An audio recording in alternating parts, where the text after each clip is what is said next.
SIR যে প্রায় ২৭ লক্ষ নাম বাদ পড়েছে তাদের আবার পুনর্বিবেচনা করার জন্য যে অ্যাপিল ট্রাইব্যুনাল, সে অ্যাপিল ট্রাইব্যুনালের কাজ আজকে থেকে শুরু হলো। ডায়মন্ড হারবার রোডের ওপর doctor Shyamaprasad Mukhopadhyay National Institute of Water and Sanitation, এইখানেই এই ট্রাইব্যুনালের কাজ শুরু হচ্ছে। যে সমস্ত নামগুলি বাতিল হয়েছে সেইগুলোর আবার শুনানি হবে এবং কি কারণে সেগুলো বাতিল হয়েছে সেগুলো খতিয়ে দেখা হবে, এবং কোনো নাম যদি ভুলবশত বাতিল হয়ে গিয়ে থাকে সেগুলো আবার তালিকাভুক্ত করার কাজও এই ট্রাইব্যুনালের তরফ থেকেই করা হবে।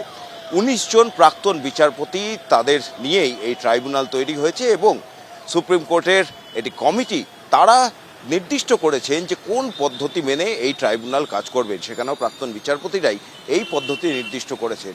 সেই পদ্ধতি মেনেই এই ট্রাইব্যুনালের কাজ আজ সোমবার থেকে শুরু হলো। এই কাজ আরও আগে থেকেই শুরু হওয়ার কথা ছিল, কিন্তু নানান রকম কারণে, পরিকাঠামোগত কিছু সমস্যা ছিল, সেই সমস্ত কারণে এই ট্রাইব্যুনালের কাজ অনেকটা পিছিয়ে যায়।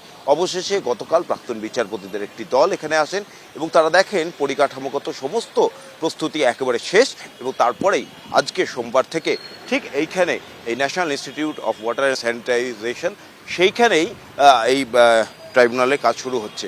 এই মুহূর্তে দেখা যাচ্ছে এক এক করে সমস্ত যারা প্রাক্তন বিচারপতি, এই ১৯ জন বিচারপতি এই ট্রাইব্যুনালে রয়েছেন, তারা একে একে এই শুনানি কেন্দ্রে আসছেন এবং এইখানেই আজকে থেকে কিন্তু এই ট্রাইব্যুনালের কাজ শুরু হবে।